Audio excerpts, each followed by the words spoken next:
Hello? Can you hear me? Hello? Yep. Can you hear Okay. me? Yeah, I think the stream can hear you too. All right, perfect. Welcome to the show. Thank you for coming in. As always, I understand we're running a small operation here, so I appreciate you taking time out of your day. I know you're a very busy person. We'll get into that in a second. But what should I call you for the stream? What do you prefer to be called? Instagram Elizabeth? name, Good, regular name? Elizabeth.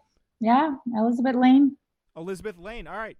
So you are okay. You know what? Let's just start off here. What do you do? I guess if you had a, well, you can give me the full list, the full rundown. But I know you're a very busy person. You do a lot of stuff. What would you say your leading jobs are at the moment? Because we were talking earlier, and I know you dabble in a whole bunch of stuff. Yeah. Well, I would say I've been an actress since I was 6 years old. So that would be the main thing that I do even Mm-hmm. today. And I've been producing things since I was probably 17. So those two would be the main thing that I do for living. And then I do have a podcast that I started not so long ago, and that seems to take my time a lot too. I did Right. not anticipate that, but I mean, you would know that it's a very time consuming work. So yeah. I mean, yeah, no, podcasting. I mean, I'll sit there and I'll edit sometimes, even if it's pre-taped, and we'll go for about an hour 15. I'll the longest I've ever edited a podcast, I went for an hour 30 minutes, and I did the cuts in between, in and out. That took me about 2 days straight. So I understand. I definitely know what you mean, especially in an interview format where you got to keep things interesting. You got to have the smooth cuts. I mean, it's very time consuming. But same with producing, I'd imagine. Oh yeah, producing is much worse. And you're not just dealing with a computer and AI and editing, but you're dealing with very mad people that didn't get what they wanted, or they got what they wanted, they just expected more. So Right. yeah, that's like way worse for sure. So But it's fun. well, yeah, no, I mean, I think the process of creating is the best part, right? Oh Because yeah. as you said, producing, I edit the podcast, but I also like to think that I get into the producing side, and I'll just try to equate it to my little, again, small operation I got running out here. You know, Oh trying to yeah, definitely. trying to coordinate guests, trying to see what topics I can cover on air, or even putting out marketing campaigns for the stuff that I do, putting out clips. I mean, it's tiresome. It really is, and it's stressful. So I 100% agree with you about the producing aspect being so kind of stressful, and I can only imagine like the biggest, or not the biggest, but the larger operation you got running. I don't know what are you producing, by the way. I'm curious. Right now, I'm producing a reality show, which is not that bad, but we did, I want to say 7 years ago, we did a full blown Hollywood movie, and that was pretty bad. Oh, And jeez. keep in mind that this is like, we shot entire thing in Europe, but we had some serious A-lister cast like Andy Garcia. I'm sure you've heard of him. Yeah. Val Kilmer. Val So yeah, Kilmer? yeah, Val Kilmer. Get That out of this, town. That's crazy. yeah, it's called 5 Days of War. Mm-hmm. Look it up. You love that movie. And yeah, it was a lot of work. And as a producer, you're dealing mostly with conflicts. Like that's because that's your job. Like Right. you have to put everything together. You're the glue that holds everything together. And if somebody's not happy, it's your job to make them happy. So yeah, it's pretty stressful. It can be, but at the same time, it's pretty awesome because you're dealing with people that are, you know, kind of part of a legend, I guess. And yeah, you're loving every minute of it. So how many movie was that the only movie and reality show that you've produced, or have there been other ones? No, there have been other ones. I did a sports show as well, with basketball players, swimmers, soccer players, and rugby players. That was very interesting because we kind of had this thing going that where all these different sports were competing in different fields. Right. And yeah, I mean, I'm a huge rugby fan, so I was very pleasantly surprised that players kind of outdid everyone.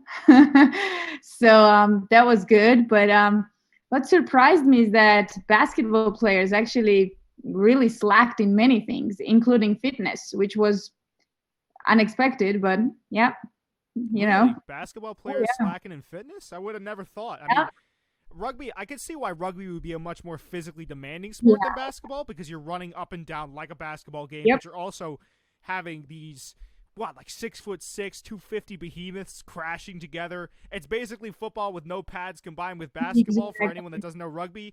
I mean, I can see why it'd be much more of a physically demanding sport, but what, Yep. they weren't like, were they gassing out? Were they struggling for air? Like, was it comparative to the rugby Well, guys, or was it was just it was different type of competition, so physical and mental.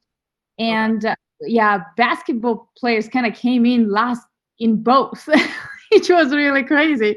But yeah, I mean, physically, I understand why you're right. I mean, it's really hard to kind of beat a rugby player. I mean, many people tried like do this, football versus rugby and things like that. But what they don't understand is rugby actually is pretty good cardio too, because Oh unlike yeah. football players, they run most of the game. Like football is like what, maybe 20 something minutes of actual game, and then commercials, and you get to rest really well, you know. And in rugby you don't get that. You have to be always running and on your feet and tackling people. And yeah, it's a fast game. So I think that was part of the reason why they were strong and fast, like rugby players versus, let's say, even water polo and basketball players. But what I didn't expect is basketball players kind of lacking in, more of a social things, or even literacy and things like that, because we had like some historical questions thrown at them even about the basketball. The crazy thing is like rugby players answered the basketball questions better than basketball players did. So that was interesting. Did you bring in American guys for basketball? Because I don't know if you, because you've been, how long have you been in America, by the way? I apologize. It's been already 9 years, more than Nine. that. Okay.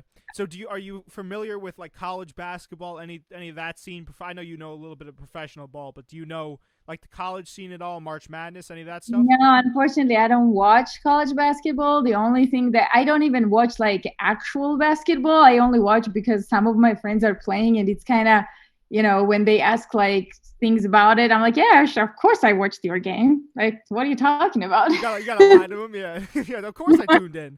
Of course. Yeah, of course. I don't understand anything, but I tuned in. Yep. I th- I think I think well, if you brought in American guys, I Yeah. think that, and I could speak just from my personal experiences, because I Hmm. go to a D1 school and we have a D1 team there, which is like the American I mean, that's the top level of college sports in America. Yeah. Um, we have guys that I had plenty of basketball players that would not even come to class because they were proud. You know what I'm saying? Like there's a lot of players that, especially, I was dealing with guys that weren't even going to the pros. I can only imagine what it was like for the guys that weren't even going pro or excuse me, are going pro. How they Yeah. probably feel like they don't even need to show up to class. Yeah, So definitely. I could So I yeah, could I could see that though. yeah, you're absolutely right. Like they don't need it. That's the thing. But what people don't know about rugby players is that they usually always hold a diploma. Like if Yeah. you get like even the probably the richest rugby players that you can find from England or New Zealand, they actually have a second diploma that they studied, and put time in. So it's different dynamics in there. So yeah. That's very interesting, though. I would never have thought. I thought, I guess I could have kind of guessed the mental fortitude aspect being a little bit low, because for anyone that's listening that knows the NBA, I mean, this year, the NBA is a players' league, and a lot of the players in the NBA I know will slack, or they want to get preferential treatment, star treatment. I know with rugby, it's like there's probably a whole different culture, because Oh yeah. basketball is not. I mean, it's sort of a contact sport. You get the odd out collision at the basket. There have been a few even this season starting out. A few what's the name? What's the word I'm looking for? Ejections this season, but for the most part, I mean, it's far less contact oriented than rugby is, and I'd assume that with the contact aspect of a sport, it brings in a whole new dynamic there, where you're probably way more Absolutely. tough. You have to. It's more of a pedigree there. you view your teammates as brothers more so. I mean, I'd imagine it's a whole different thing. So I could definitely see that for sure. Yeah, yeah, you're absolutely right. Yeah, definitely. And that's why I like rugby so much. I mean, basketball is a really beautiful sport to watch. Oh yeah. That's why so many people love it. It's just, you're watching it, you're enjoying it. Rugby is not for everyone. It's a little bit tougher and it's hard to watch. I mean, all these bloody people like clashing into each other, and but it's also a beautiful game in its own way. So, yeah, definitely. So I want to just switch gears to it. So you said you've produced on let's just say a fair few movies, right? Mm-hmm. And shows. Have there ever been any experiences? And I'm just curious. I just want to know for the sake of knowing. Has there? What's like the worst experience you've had? Have there ever been any kind of like sour experiences you've had on set where someone?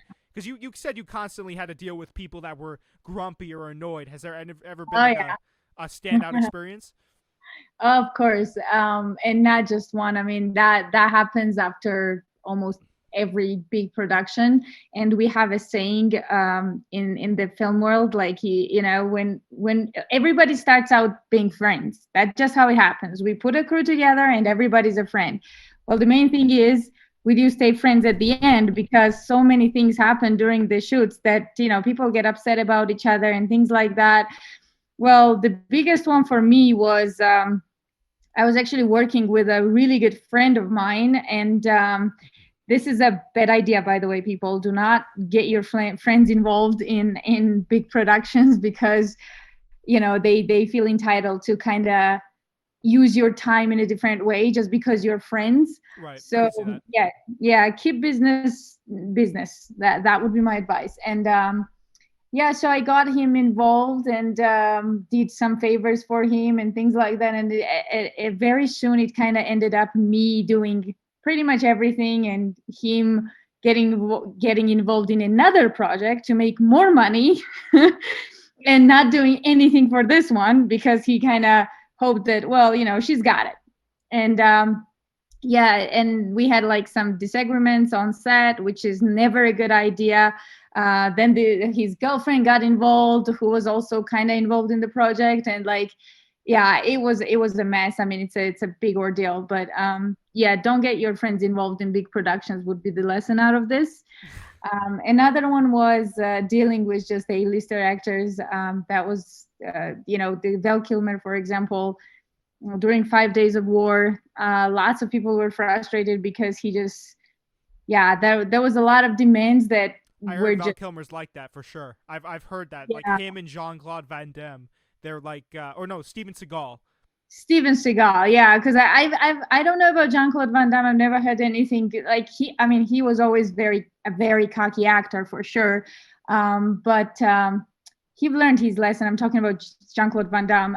He never really stood out for me that bad, but yeah, Steven Seagal is definitely one of the. I don't know if I can say those words like in your Go for it. Doesn't a matter. hole. Yeah. Have you worked personally with him, or is it have you heard stories? I've heard stories from people who actually worked with him, like on set.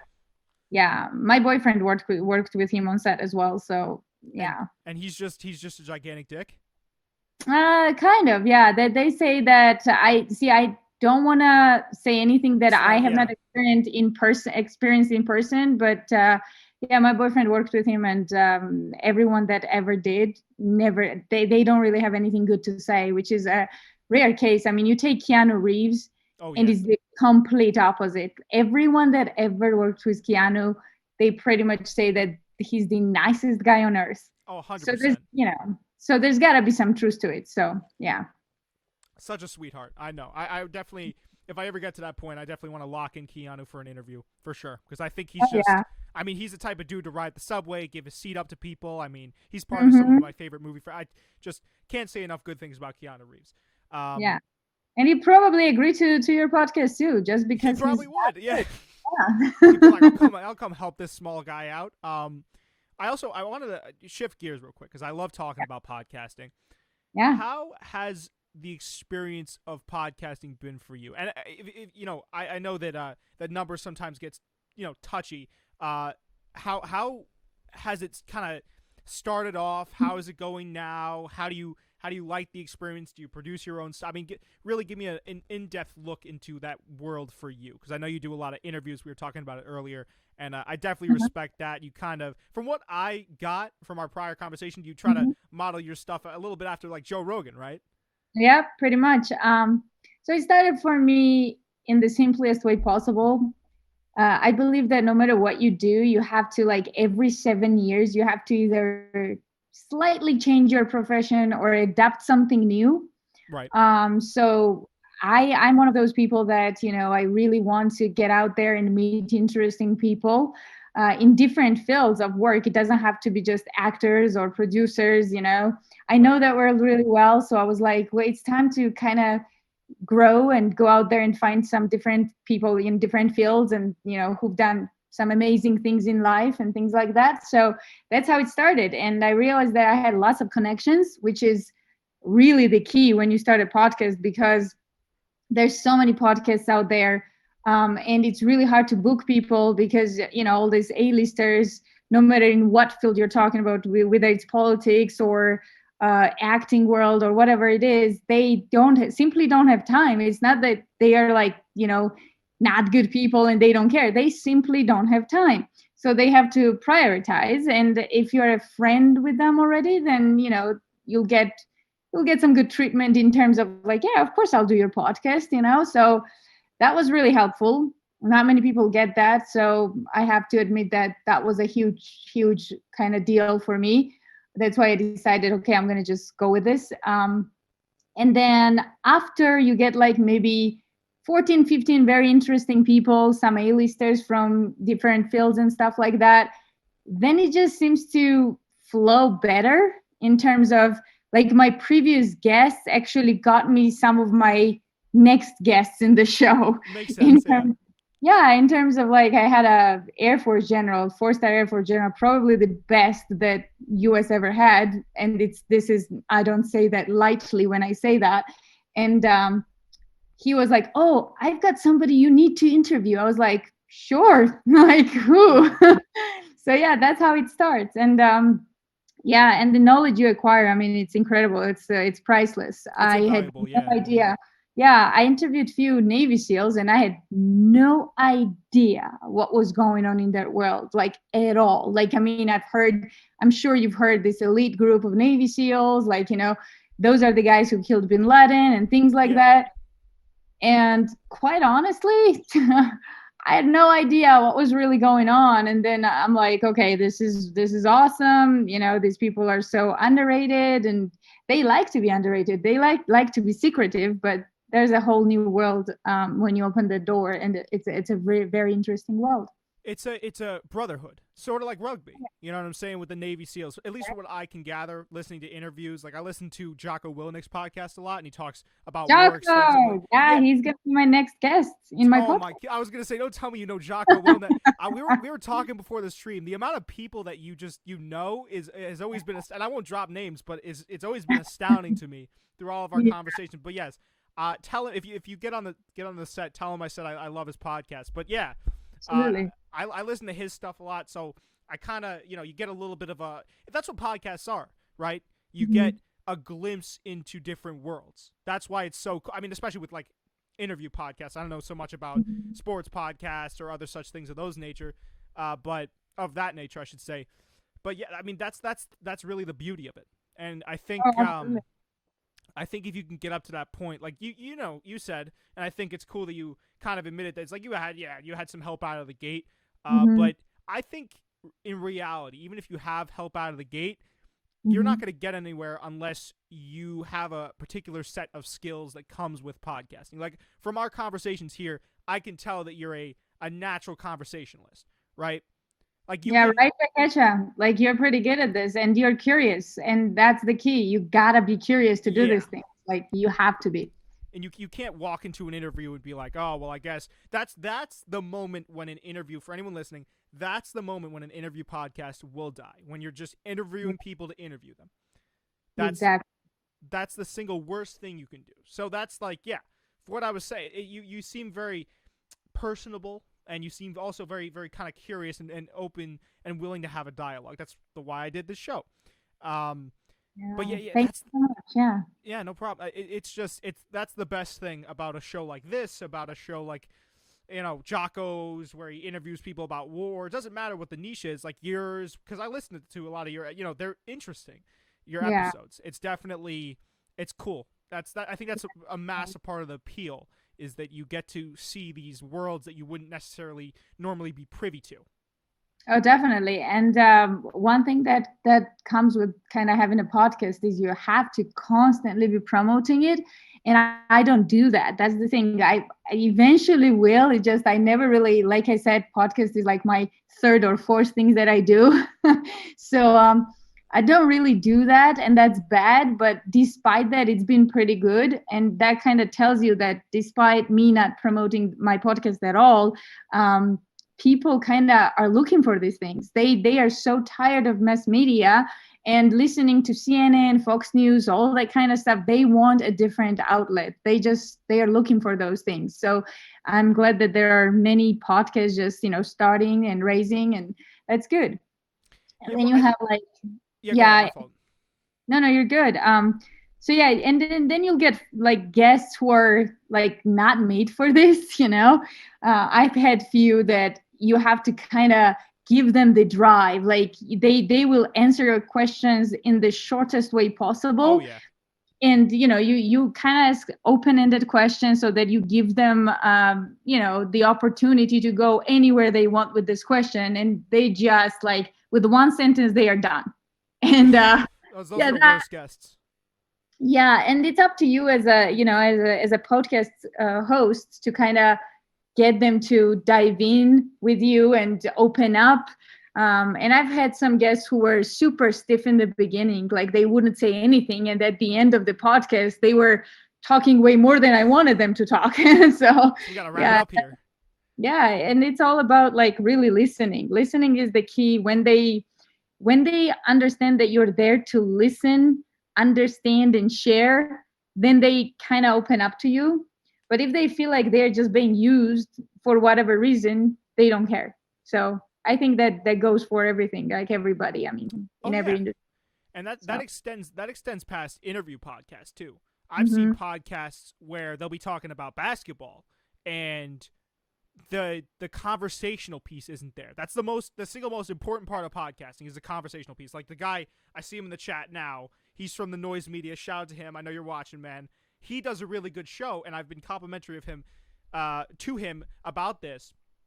Is he runs a sports betting, and I won't go off on too much of a tangent, but he runs a sports betting website called the Noise Media, and Mhm. he runs a podcast. And you'd think if it was a sports betting show, it might be more just analytics driven or analytics based, but no, he has the conversational piece there. That's what makes it interesting. It's fun. It's cool to listen to.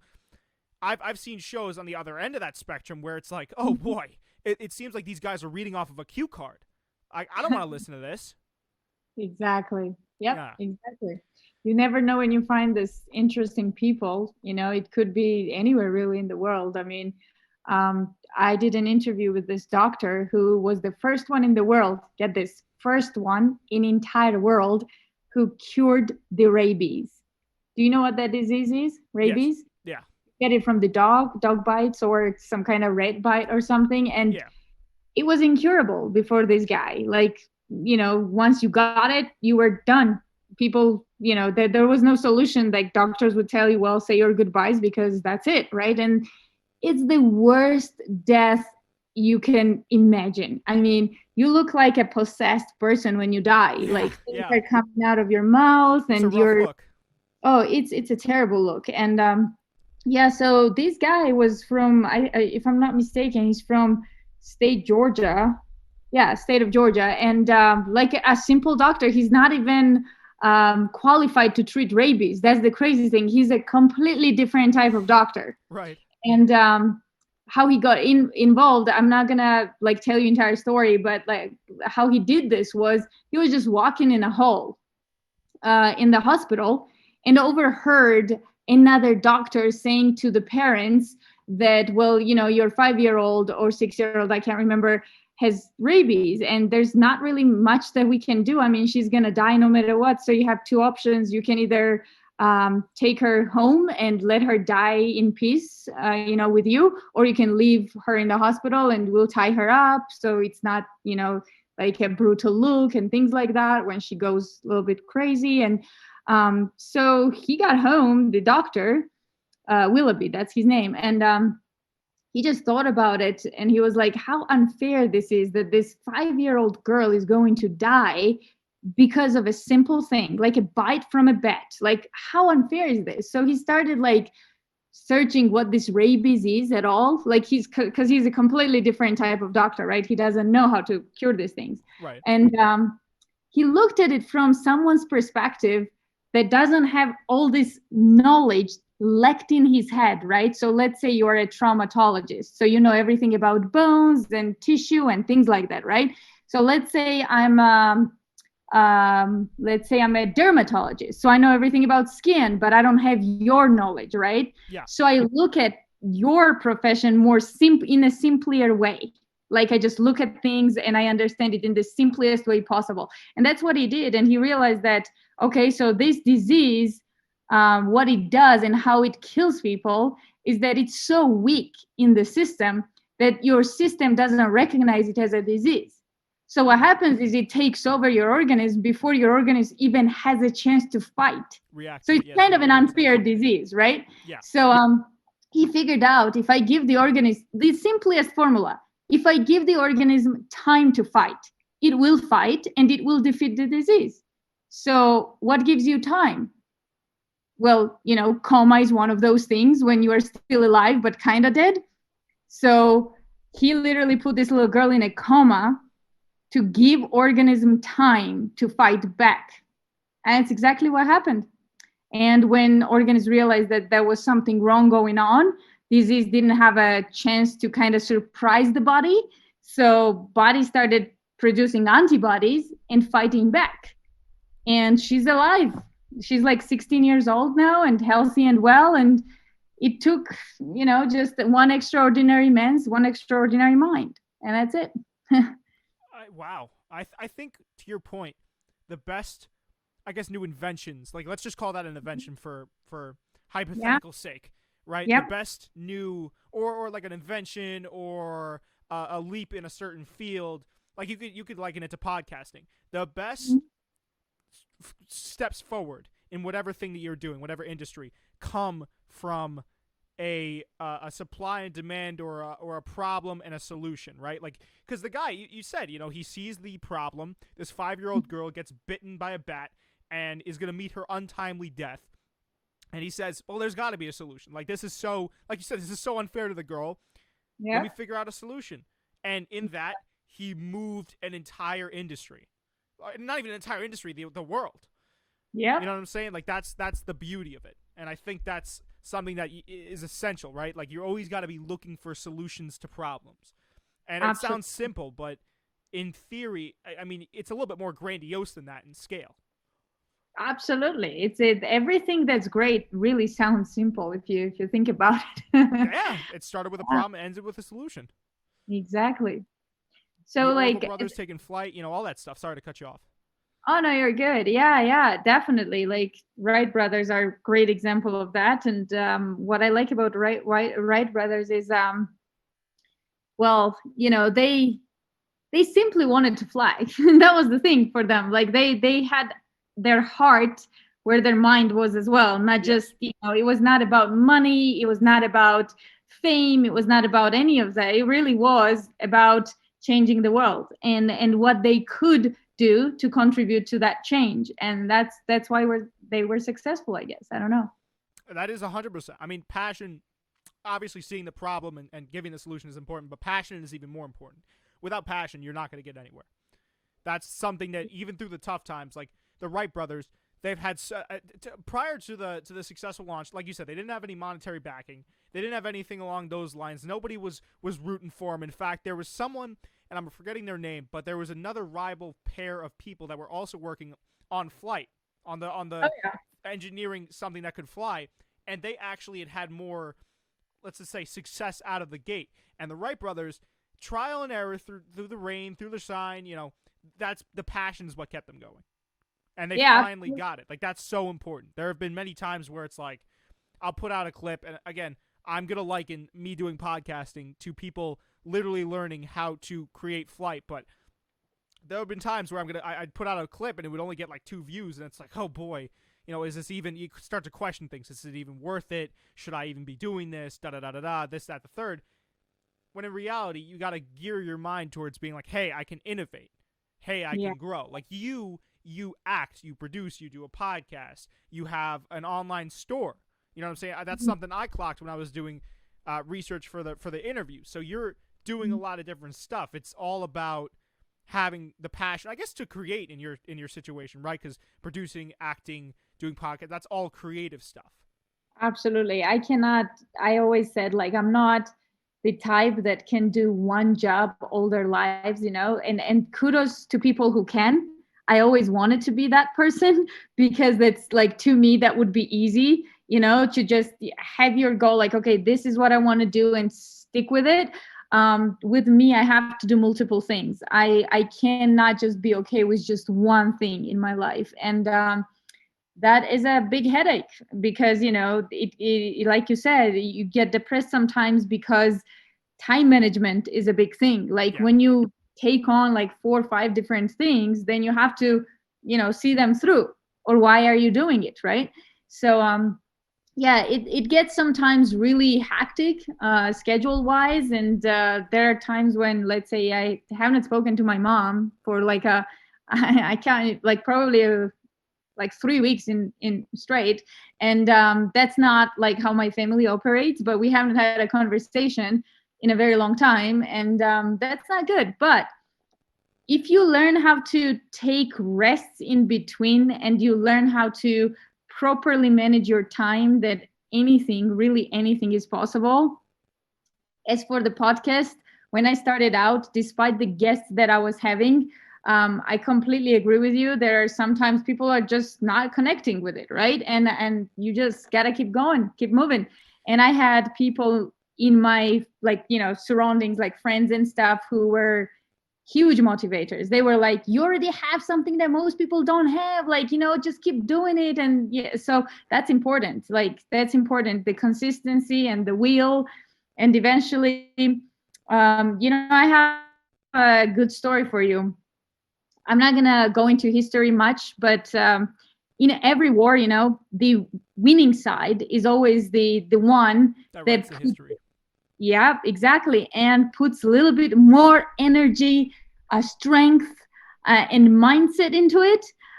So there was this general in ancient, if I'm not mistaken, he was an ancient Greek general that told his army, despite the odds they had really, really bad odds. They were against a much bigger army, much stronger one. And he knew that, most likely they were going to lose. So he told his army, listen, when time comes that you want to give up, and you know that this is a done deal, that we lost, I'm going to sound the horn, like, for all of you to hear. And I want you to do one thing. Just do one thing for me. When we are at that moment and you hear that horn, just give every little thing you have in your body, like one more effort to win this thing. That's all you need. Just give it all in that moment. And then if we lose, we lose. And when the time came, he recognized that his army was just, like, exhausted, and they were losing the battle as predicted. So he sounded the horn, and surprise, like, these guys who had that in their minds, that, no matter what happens, I gotta give one more, like, bits of energy to this. Whatever I have in me, I gotta give it to it, right? And guess what? They won the war. Well, yeah, like, I mean, that rings true with everything. When you feel like the gas tank is almost empty, that's when you push the hardest. You know what I'm saying? When you feel like there's not enough road left, or you feel like it might be, again, the end of the pathway, that's when you push the hardest. That's actually an indication that you should keep going. With anything, really. Yeah, and people who are listening might say like, "Oh, it's so easier, when you're saying it, and it's easier said than done." Well, it is easier said than done, but the thing is, no one in the world can do that for you. So you have both choices. You can give up and just become an ordinary person that does ordinary things, which is nothing. There's nothing wrong with that. You can, go out and do your 9 to 5, or you can feel uncomfortable. Sometimes it will hurt too, depends, so sometimes you'll get into depression, whatever, but you'll still continue with your goal. And I bet you that that goal will pay off at the end. It will. Oh yeah, it's all about longevity. It's a what is it? What's the term? What's the expression I'm thinking of? It's a marathon, not a race, or a sprint. Marathon, not a sprint. You know. Yeah, not a sprint, exactly. So yeah, I completely agree with you. So real quick, because Mhm. do you have to? You said you had about an hour here, right? Yep, pretty Okay. much. So I really want to, real quick before we end off here, I wanted to kind of pick your mind about, because you were a model, correct, as Yep. well as an actress. Yep. What I imagine those two are kind of similar Well, in yeah. terms of the industry and the way you're viewed. I've had friends, not to brag, who are models, Mhm. and they've told me horror stories Yeah. about them having to thin down, them being like having people patrol what they can even eat, which Oh is yeah. wild to me. So can you speak to that? What's the industry like? I'm sure a lot of people would want to know here. Like, is there? You could be our Jocko Willnick for the for the actors and the model. Is there? What's it like? I'm curious.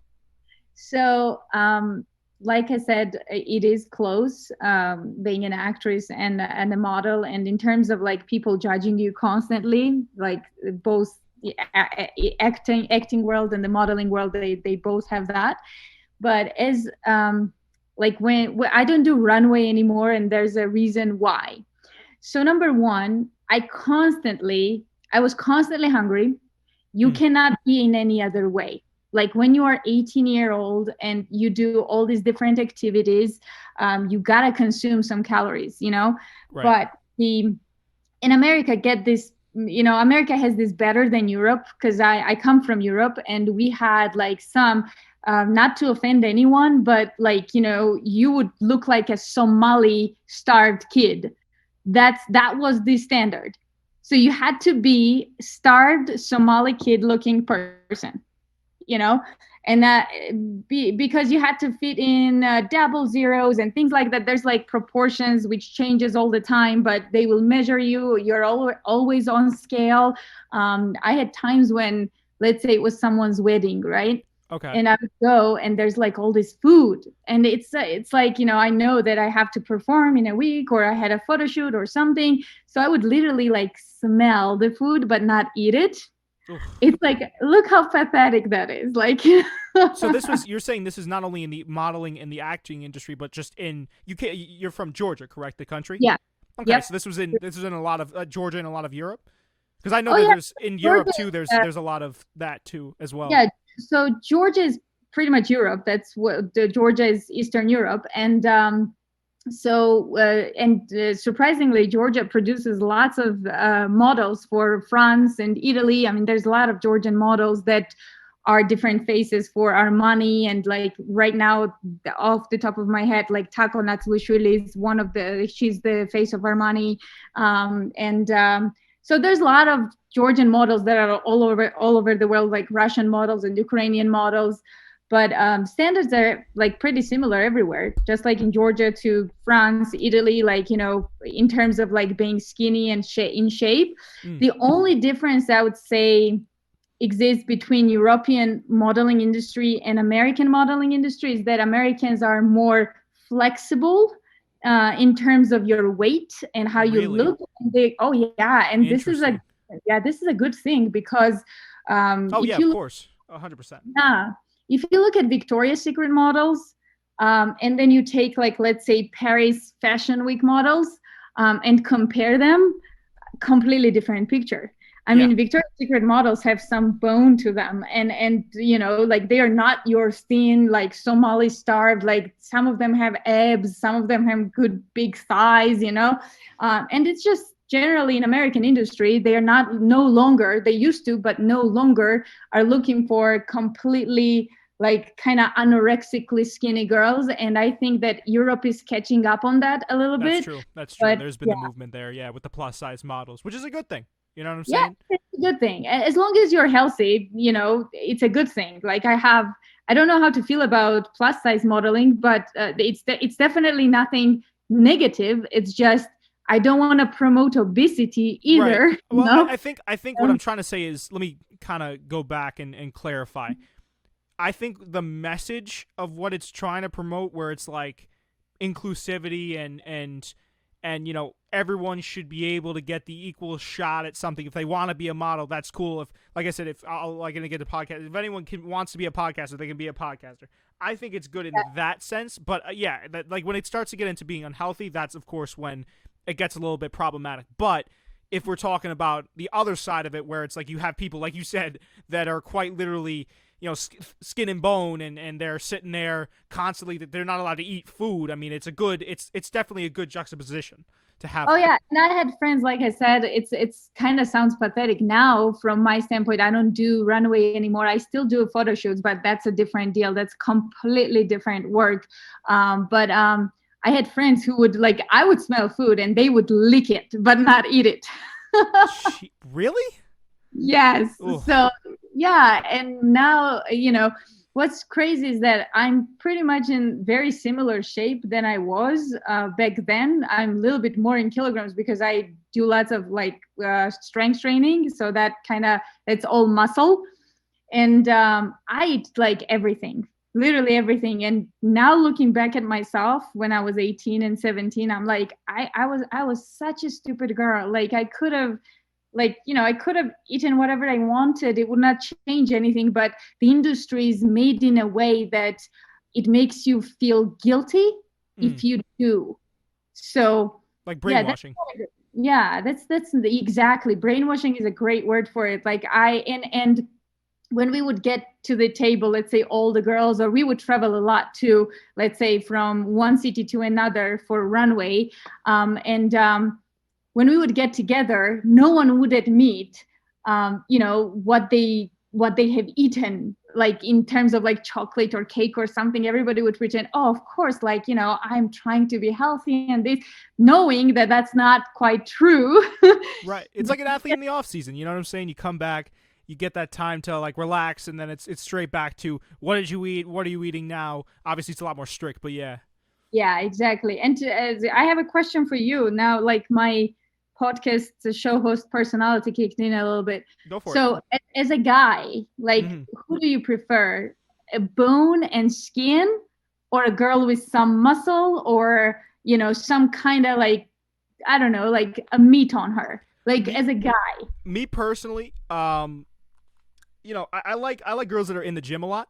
You know what I'm saying? That's just me. I'm a guy that's in the gym a lot. So if I have that, not only personally speaking from like an optic perspective where I can see the person and the features, and I'm not saying like six pack rich, but they take care of themselves. That's definitely attractive to me. But I also just like it on the level where it's like, hey, we can just go to the gym sometimes.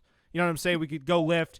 In terms of, I'm not too strict with the way I view people. I guess I'm more now, and I used to be different. I used to be, even with the way I viewed myself, I used to be very kind of superficial and like plastic with the way I view. So I thought that everyone wanted me to have this like six pack, you know what I'm saying? Be like 5 or 6% body fat and be walking around like, you know what I'm saying? Like Cristiano Ronaldo, just constantly flexing. Now I realize that not everyone's like that. So, but I do like when a girl's like in the gym, but I guess that would be if I had a point to that would be my ideal type. But again, I look more for personality and like having conversation now. You know what I'm saying? Because I can't stand when I'm talking with people, and I'm sure everyone in the chat knows what I'm talking about right now. A person that cannot hold up their end of the conversation is the single most just it's like such a turnoff. Oh yeah. It makes you just like, oh my god, like you're saying, oh, this, that, the third, and they're hitting you like it goes back to what we were talking about with interviews, when you would be like you'd ask someone a question, and then it's like totally. It's like, what am I supposed to do with that? So that's mostly my type. But if I had to say, I'd probably say gym, gym person. I can't. Girls that are skin and bones, I feel like it's like, are you taking care of yourself? That's my first thought. It's like, you get some food in you. You know what I'm saying? It's good to enjoy yourself. Yeah, exactly. And it's just the question of like, do you look healthy? And yes, there's like, what people don't understand is, and this is a really bad culture that we are living in right now, is that everything that, like, modeling wise, right? Everything that gets put out in there as a ready product, I can tell you that every time I've done a photo shoot, or like a professional photo shoot for the company or something, there is ton of makeup on me, like ton. Not only on the face, but they like work your body in terms of like, they put like some kind of tone or a toner or something. I mean, every model knows this, and then after that, afterwards they take pictures, they do all that, and they go through Photoshop. Yep. Like they Photoshop all the, like, let's say some stuff that they don't want in the picture, or you had a leg, like a shadow in a weird way hitting your leg or something. This is like a ready product that looks so glamorous and all that. And most younger girls and boys too, I mean, boys are very sensitive about these things, that I don't think people are talking about this enough.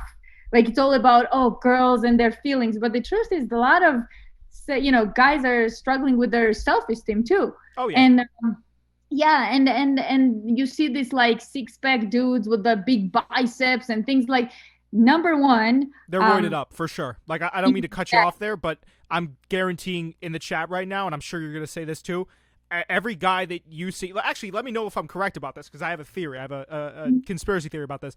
Every single guy that you see out there that's like biceps the size of quads and has like a 12-pack on top of their 12-pack, I guarantee they're pumping roids, and they're not actually natural. Yeah, the big ones, they do. So a friend of mine is a bodybuilder, and I don't know about steroids, about personally him, but I mean, the supplements he takes, Yeah. it's incredible. I would die if I took that much. And I know, like, he's very honest about it too. I mean, he like did he's a champion of few times, European champion and things like that. And once you get there, then, you have this desire at first to get there. So you're like putting all these supplements in you, and you get to that stage, and then you win the competition. And then it's the question of staying there, because anyone else that can come in and beat that and take that title off of you, it feels terrible. So it's kind of a like downward spiral from there, because and you have to constantly be in shape, and it's never enough. Yeah, it's never enough. Exactly. And the like, I already told you about the girls, but speaking of guys, right? I mean, all the photo shoots he does, he's got ton of toners on his body, and then all these muscles are also brought up in the photo shoot. So no, people, this is not real. This is just for posters and coming from this world. I know that it is. I know what gets worked on. Sometimes models, sometimes actors, us sit right next to the person who does the Photoshop, so that we can direct, like, oh, I don't like my hair in this, let's take a different picture. That happens a lot. I worked with a photographer so many times and chose my own pictures and said, like, hey, so I don't actually like this, so can you do a different one? Can we change this? Can we change that? So that's a lot of work. And people think that you just go up there looking glamorous and that's how you are all your good days and bad days. That's not true. Neither is that for boys or girls. It's not true at all. Respect to speaking to that. You know what I'm saying? Because not a lot of people would, I don't think. Yeah, and then that's sad, because everybody's I mean, I look terrible at my worst days, and I can be very hot and sexy on my best days, just like every other girl and guy out there. So yeah. Yeah, no, 100%. 100%. But like I said, I got a lot of respect for you for speaking to that. And I think if more people like you came out that were staples of the industry, I say staples, and probably, can I call you a veteran of the industry? Is that a good word for it? Veteran? Yeah. Veteran, I don't know, are you retired? Are you still doing it? Modeling only photo shoots. I'm 29 actually right now, so I could still do runway if I wanted to. I just don't want to be in that mindset or even Yeah. shape to do my runway. It's a lot of maintenance, and honestly, at this point, I don't care enough. Right. Right. Yeah. Fair enough. Yeah, and then there are some girls that it can be addictive. Like in terms of like, you watch a lot of girls who make it huge, like Adriana Lima, for example, right? And Mm. when you get to 30s, like industry is slowly kind of phasing you out, 30, 33, and I think she's around there now. But despite you being even beautiful, skinny, all that, I mean, you still got it. It's just um yeah, it's just the industry is like, oh, younger, younger, younger, so you need to know where to stop. And I feel like when you're doing runway modeling, when you hit like your 30s, or early 30s or kind of mid 30s, that's when you need to transition to something else. And at that point, you already have enough money and enough financing that you can do that transition pretty easily. So yeah. Right. Right. Well, I wish you all the best. I don't know, what time did you have to skate on out of here? Because I'm definitely down to prime more. I just don't know what your time frame's looking like. Yeah, I'm probably, let me see my real quick. I Also, Yeah, no, go ahead. Go ahead. My fault. I do have another 10 to 15 minutes and then I really have to jet. Okay. Well, then we could do one last. I'll get one last question in there, and then you could plug anything you want to plug. Um, okay, well, because this is, I'm not gonna lie to you guys. This entire interview has just been, off the dome. I didn't bring any prepared. I wanted to see what I could do. This entire show has just been, seeing what I can do without a script. And not to say that I script my other podcast, but in a live setting. Well, we've touched podcasting, we've touched acting, we've touched producing. Excuse me, we've touched modeling.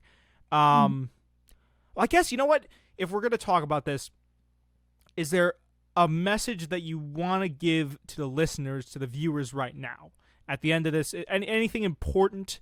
And then after that, you can plug your stuff. But if you had to get off one, I guess, message, what would that one message be to the listeners and the viewers? I guess the message that I would want to get out there would be educated in terms of like, know your surroundings, know where you live in. I feel like we are living in the culture where people are just not aware of what's happening around them. I mean, they couldn't even name the city governor, or they are in those people's hands. Like everything that happens around you is the result of the environment that you're in. And what's, like, for example, take New York, for example, right? Right. And this COVID situation and how the leadership acted and all that. We're not going to go into that, but those people that are in charge, it really depends on you as somebody who puts them in charge. So you got to be educated, you got to be knowledgeable. Stop constantly Netflixing it out all day long and playing video games all day long. Like, there's so much to life, and when you realize that there's so many things to explore, it will be too late, and you don't have time to waste. No one has time to waste. So yep. Interesting message. Life is short. Don't make the least out of it, make the most out of it. I think that Exactly. is a message that everyone can kind of resonate with. Yeah. And with that being said, is there anything you wanted to plug, promote? You've done a fantastic job. I mean, I was, you know what I'm saying? We talk about like doing interviews. I've been entrenched. I've been interested. Excuse me, this entire interview, which is not something I can say for all of the people I interviewed. So thank you so much for coming on and blessing our presence here on the show and being interesting and engaging.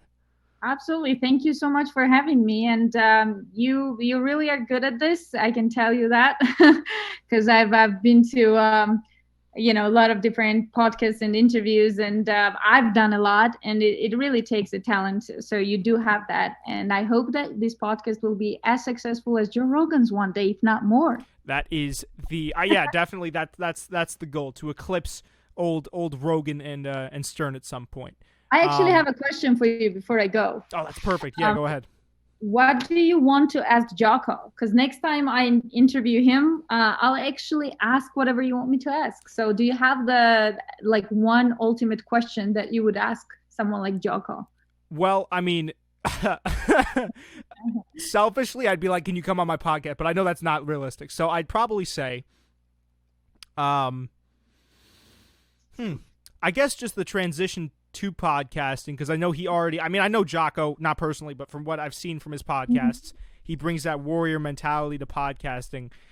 I'd say just any tips for a newcomer, any way that I can kind of get up there, and get in there with the big guests of any of those, any kind of people of those caliber, anything like that, and just I guess what it's like bringing that warrior mentality and the mentality to be successful. You know what I'm saying? Because he oozes that kind of alpha dog, don't get in my way, I'm very successful type thing. You know what I'm saying? Where it's almost like a guy like that is destined not to fail. So I guess my big question to Jocko Willink would be, what's the lifestyle like? Just being, any tips for a lifestyle and any tips for podcasting? You know what I'm saying? To on the come up. Any tips for podcasting or any tips for lifestyle? I'll definitely ask that question, and then I'll give you the link to my podcast so you can listen to him answer that. How about that? Do you want to plug your podcast here so people can go listen to it? Sure. So people can look it up on iTunes, or we just actually started doing the YouTube as well. So they can do, it's called Dare to Know with just the number 2. So not T and O, just Dare to Know. So go ahead and look it up on YouTube, and you can see there's a ton of different guests, and you can pick and choose which one you want to listen to. Perfect. Yep. Perfect. Yeah, I've listened. I can vouch as a podcast connoisseur to the quality of Elizabeth's podcast. They're really, really good. So if you guys want more of this engaging kind of content, go listen to her stuff. And I hope to have you on the show again, because this was fun. Yeah, definitely. And I hope to have you on mine.